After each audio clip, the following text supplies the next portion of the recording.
And just wanted to give you guys a heads up that if you are around in New York City, you have two chances to see me, Katie Halper. I will be emceeing a DSA costume contest and Halloween fundraiser Saturday, October 28th at 7:30, and that will be at Star Bar at 7:30, and Star Bar is located at 214 Star Street, Brooklyn. The costumes are not mandatory, but you are encouraged to dress as a socialist, communist, leftist, meme, whatever, and there'll be prizes. Also, on Monday, October 30th, I will be performing stand-up at a benefit for Jabari Brisport.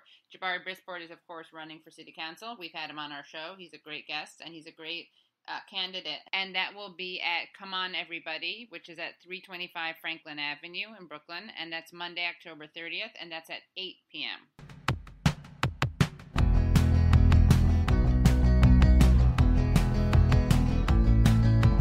Hello and welcome to the Katie Halper Show. I'm your host, Katie Halper. On today's episode, we talk to Norm Finkelstein. He's a political scientist, activist, professor, and the author of a number of books, including Beyond Chutzpah, on the misuse of anti-Semitism and the abuse of history, and The Holocaust Industry, Reflections on the Exploitation of Suffering, and he focuses on the Israeli-Palestinian conflict. He's the son of Jewish Holocaust survivors. You can hear the Katie Halper Show every Wednesday at 7 p.m. on WBAI. That's WBAI.org or 99.5 FM. You can also find us on SoundCloud and iTunes. And please make sure that you become Patreon supporters of the Katie Halper Show. And to do that, you just go to patreon.com/The Katie Halper Show. Again, that's patreon.com/The Katie Halper Show. And you'll want to do that because it gives you access to bonus content, including extended interviews. We will be releasing our extended interview with Norm Finkelstein. We get into really controversial topics like BDS, boycott, divest, sanction, and why he considers BDS to be a cult. Pretty controversial, pretty unpopular statement, but a very interesting one. Thank you so much. We're really excited to talk to Norm Finkelstein on the Katie Halper Show, and I've actually been trying to talk to you for a while because I think you're one of the most important voices on this issue, on the Israeli-Palestinian conflict, and also on the kind of role of Americans and also Jewish Americans. And you are the author of Method and Madness, the hidden story of Israel's assaults on Gaza. So welcome to the show. Well, thank you so much. If I can add, but I am coming out next month with a new book. It's my magnum opus, I think, entitled Gaza, an Inquest into Its Martyrdom. It's a large book. It's about 440 pages, and it's a comprehensive analysis of the past decade. It's not about Gaza. It's about what has been done to Gaza, which is something different, in my opinion. Gaza has very little latitude for agency. It's simply been imposed and inflicted upon for reasons which have precious little to do with anything actually going on inside Gaza.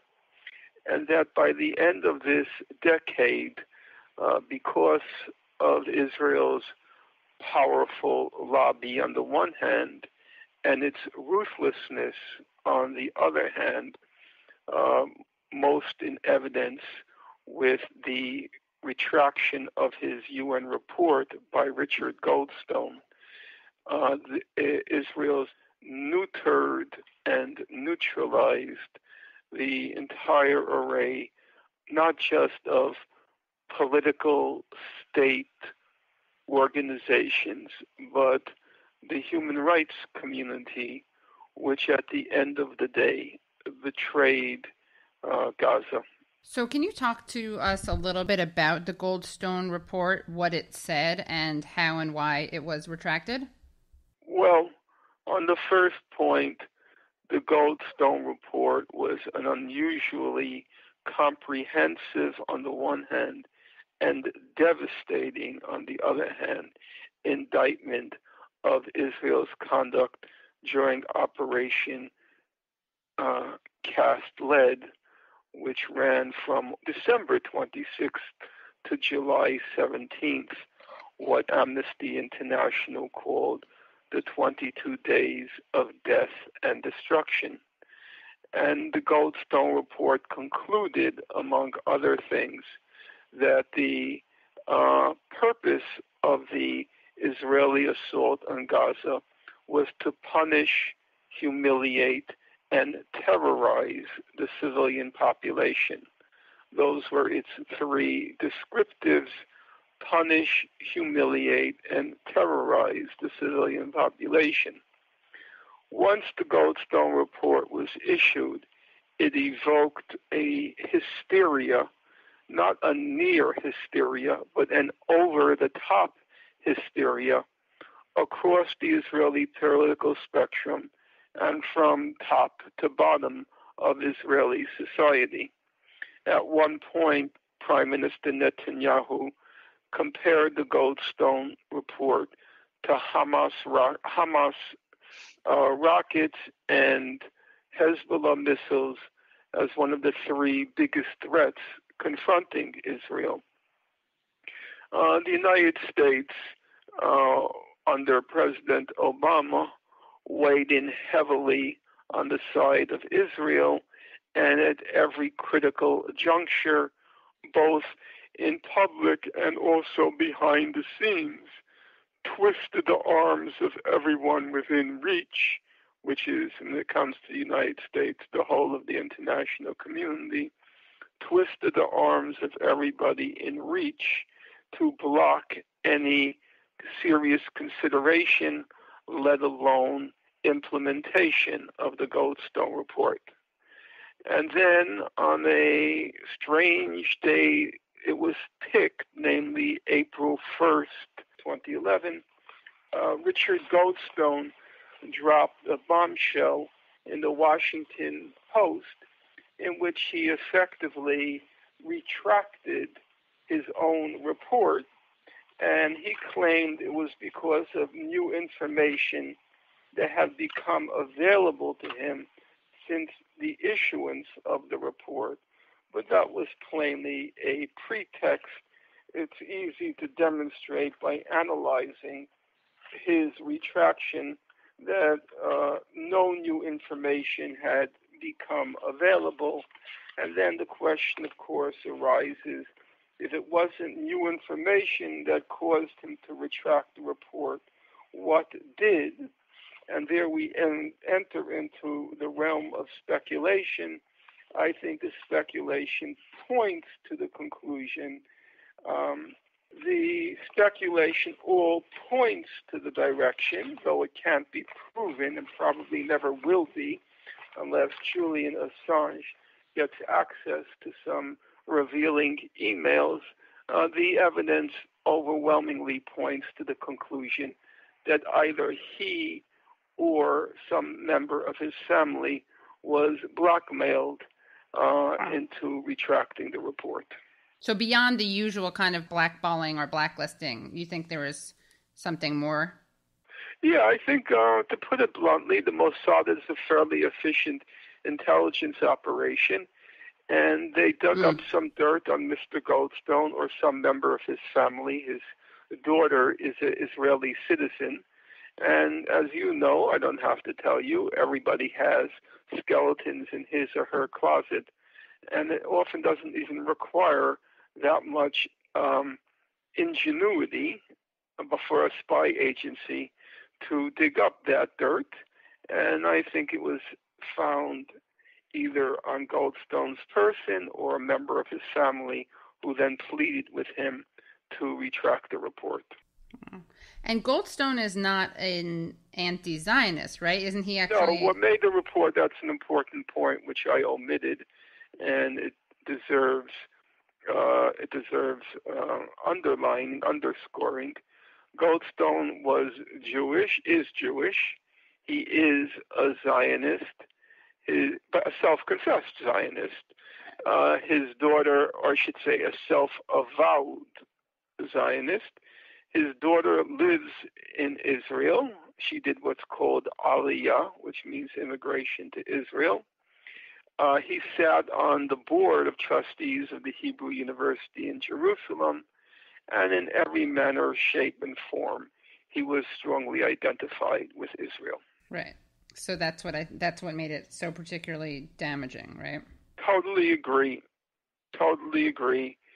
It was not the content itself, although the content was remarkably comprehensive. It's a very large report.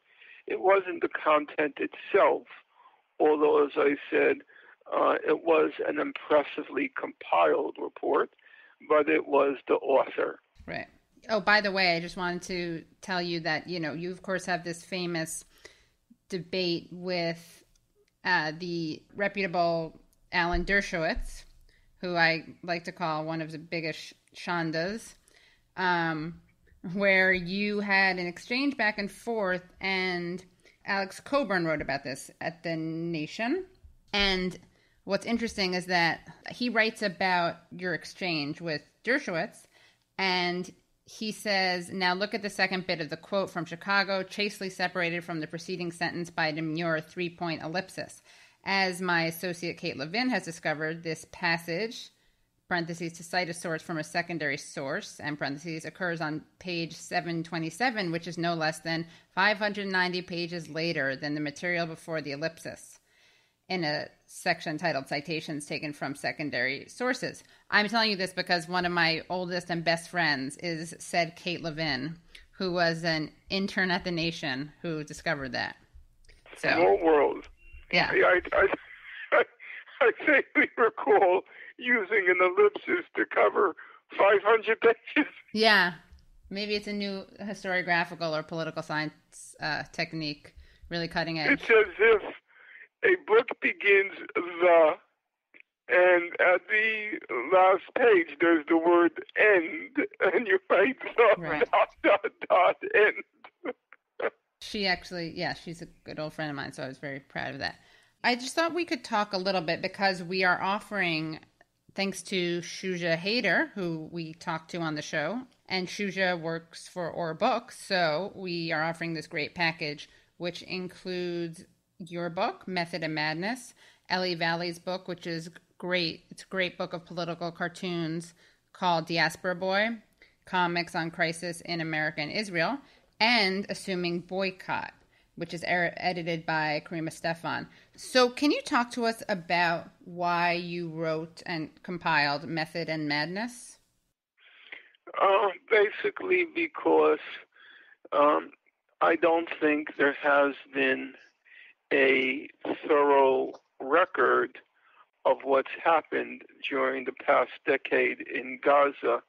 There's a huge, voluminous documentary record, not numberless, but seemingly numberless micro reports on what happened.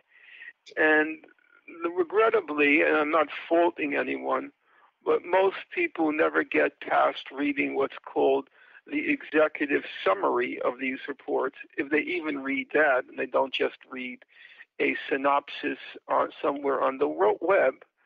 I am kind of old-fashioned about research. I do believe not only is the devil in the detail, but the evil is in the detail. And unless you go past, say, the executive summaries and start parsing the reports themselves, you can't really get a handle on the magnitude of the disinformation, misinformation, and outright falsehood that Israel disseminates via its vast propaganda, what they called Hasbara, its vast propaganda apparatus.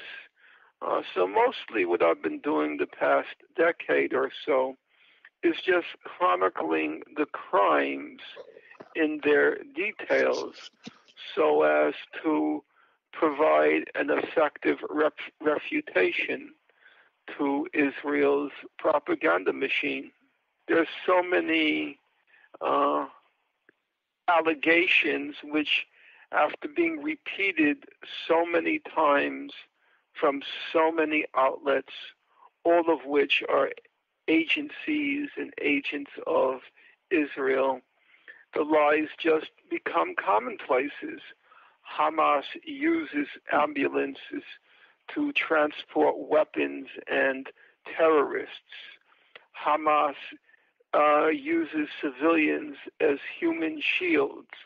All of these commonplaces, which on inspection it proves there's not a scratch, not a scintilla, not a jot, not a smidgen of evidence to support. And in fact, the magnitude of the lies is so big that even things which I guess everybody across the political spectrum takes for granted, not just Israel's minions, but even, I suspect, people who tune into your program, things like Hamas fires rockets at Israel. Hamas does not fire rockets at Israel. Hamas does not have any rockets. Hamas fires enhanced fireworks, bottle rockets at Israel. It's all a fantasy, this notion of Hamas rockets, just as Israel's Iron Dome defense system was, if one looks closely, it was also a fantasy. I don't have the time now to lay out all the details and all the facts to demonstrate these claims, and it's certainly understandable, comprehensible, why your listeners would react with an element of incredulity to what I'm saying. What do you mean Hamas rockets were? Hamas had no rockets. What do you mean Iron Dome didn't work or was a hyped up high-tech fakery? I can only suggest read my book and then judge for yourself. And that book is Method and Madness, The Hidden Story of Israel's Assault on Gaza.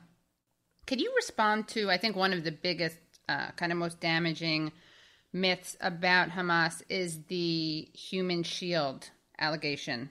Can you explain your findings on that?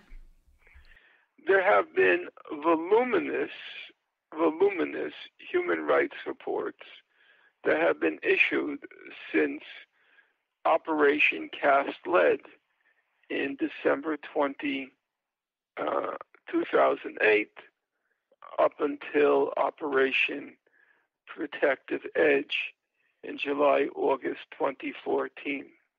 I have read every word of all of those reports over a 10-year period, a decade, roughly a decade, a little bit short of a decade. There isn't a scratch of evidence to demonstrate Hamas uses civilians as human shields. It's just not true. You can look at Amnesty's reports, Human Rights Watch's reports, the UN Human Rights Council reports, the reportage of journalists across the spectrum. There is no evidence, none, zero. And this is repeated. I mean, I feel like I've heard this on every mainstream news source, cable news. Or let's take another example. Let's take during Operation Protective Edge. The claim was that Hamas constructed these terror tunnels which were designed to that went under the border of Israel and were targeting civilians in southern Israel. There's an extensive commentary by now, all of which shows that these tunnels were not targeting civilians. They were targeting combatants in Israel. They never attacked civilians. When they came out of the tunnels, they engaged in combat with Israeli combatants. You can find that stated numberless times in the Israeli press, and you can find it in the UN Human Rights Council report on Protective Edge. It acknowledges the Hamas militants, when they emerged from the tunnels, only entered into combat with Israeli soldiers. It didn't target civilians. It's just made up. That's interesting because you said that was discussed, revealed, admitted to in human rights reports. Israel, the second point about the terror tunnels, right? You can find in the truth about them. You can find in various Israeli official, journalistic documents. It's repeatedly attested to that those tunnels were not targeting civilians. What happened was kind of ironic. When news of the tunnels began to break during Operation Protective Edge, a lot of civilians started to flee. And then there was a problem. The civilians didn't want to return to their homes in the border communities, the communities that bordered Gaza. And then officials started to admit you really have nothing to fear because they're not targeting civilians. Wow. And it seems like there's more Israel criticizing press in Israel than there is in the United States. No, I think I have to say I consider that just another myth. Haaretz has a salience in the West, but it's a tiny, fragile operation inside of Israel. It's the newspaper of those tiny enclaves in places like Tel Aviv, which still have a liberal cosmopolitan orientation.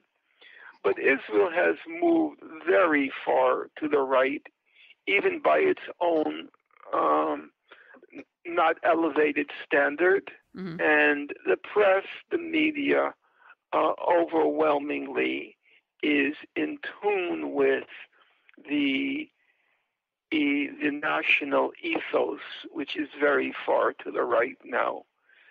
There was a time when you could say there were Labor Party newspapers and journals and magazines, and also to the left of the Labor Party, the Mapam and various other groups. That's all gone. And this notion that there's a lot of dissent in Israel is I think it's another myth. People like Gideon Levy from Haaretz, who is an authentic, honest, courageous voice in Israel, he has to walk around with a bodyguard. It is an unsafe place if you tell the truth there. I'm not saying everybody is liable for assassination, but it's an unsafe place, and the number of honest journalists at this point, you probably can count on the fingers of two hands.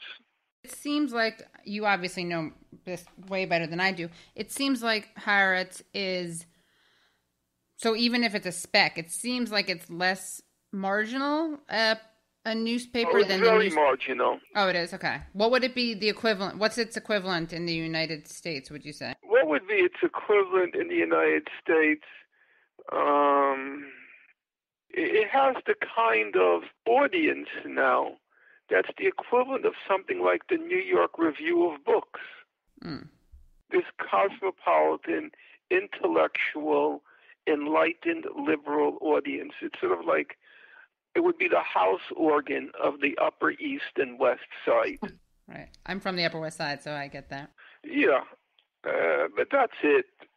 You write in the preface of your book, Method of Madness, you say, Palestinians are under neither legal nor moral obligation to desist from using armed force against Israel. Nonetheless, it is this author's contention that nonviolent mass resistance, both in Gaza and by its supporters abroad, still offers the best prospect for ending the illegal siege and occupation. Armed resistance has been attempted many times and, notwithstanding its heroism and nobility, has failed to budge Israel a jot. The time is ripe to attempt militant nonviolent resistance, or so it is argued in the ensuing pages. This was in September 2014 that you wrote this. Has anything changed for you in your position? No, except that none of these undertakings, well, certainly not nonviolent mass resistance, it can't unfold in the absence of a mass. And right now, the Palestine struggle is in a dormant stage. The people there have given up. There is, truth be told, aside from some isolated pockets, there's no longer any resistance. The people have been worn out. They have been wearied. They have been betrayed. They've become cynical. They're no longer given to collective action. It's the prevailing mentality is every man for himself. And in that moral ambiance,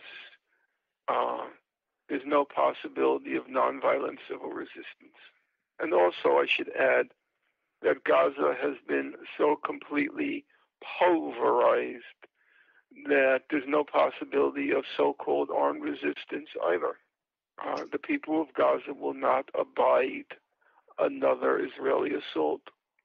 Hamas recognizes it, and now it's basically, and I'm not saying this in a pejorative sense, but it's basically cooperating with Israel to keep the border, its side of the border, quiet, because it knows the people cannot abide another Israeli assault. So unarmed resistance is not on the table, and neither is armed resistance on the table. So what do you think will happen? What can happen? And, you know, it's really interesting because your position, which is, I think, very brave and not that popular for whatever reason, which we can get into later, but you're not morally condemning armed resistance. You're condemning it on a strategic... No, well, there's another point. I'm not legally condemning it because the international law allows people living under occupation, struggling for self-determination, to use the armed force to resist the occupation and to struggle for self-determination. That's the law. You might not like the law, but that is the law. I go through the law very carefully in my forthcoming book. The law is very clear in those points. So it's not just a moral question, it's a legal question. Legally, they have the right to use force. However, I don't think it's a prudent political strategy. It's proven a disaster. Why? The expression has it, the proof of the pudding is in the eating. This is not pudding, unfortunately. This is death and destruction. But for 3 times, Israel and Gaza went to war, 2008-9, Operation Protective Cast-Lead, 2012, Operation Pillar of Defense, 2014, Operation Protective Edge. In each of those engagements, Hamas's principal goal was the same, to lift the illegal, immoral, inhuman siege of Gaza. They failed all 3 times. The siege is still there. They achieved nothing. So you are in this interesting position where, you legally and morally are not condemning armed resistance, but you're saying it's not a good strategy. It's a ineffective political strategy. Right. But you're also, you're kind of in between these different political factions or sides or orientations, because you are criticized both by people who support armed resistance and people who support BDS, and also, of course, people who see any criticism of Israel as anti-Semitic or, for whatever reason, reprehensible, repugnant, whatever. So you don't have a lot of kind of ideological and political allies in some ways. I think there's a difference between what you might call the ideological, politically committed, those who are ideologically and politically committed in the Israel-Palestine conflict, and then there's a broad public, and also even people who are concerned about what's happening but don't have this kind of ideological, political conviction. I think most of the people, my experience has been when they hear me out, they say what I'm saying is sensible. People living under an inhuman, illegal, immoral siege, if armed force could enable them to end the siege, they should be able to do it. Thank you so much, Norm Finkelstein. Well, I appreciate the intellectual and youthful vigor of this conversation. And also, I most appreciate the fact that you sound eminently sensible, which is not so easy to espy nowadays. Thank you.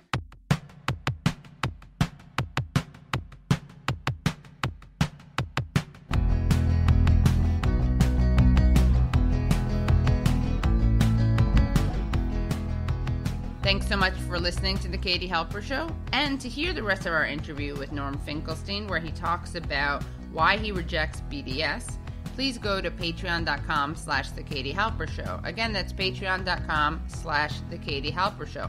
Also, please follow us on Twitter. I'm KT Halps, that's letter K, letter T, HALPS.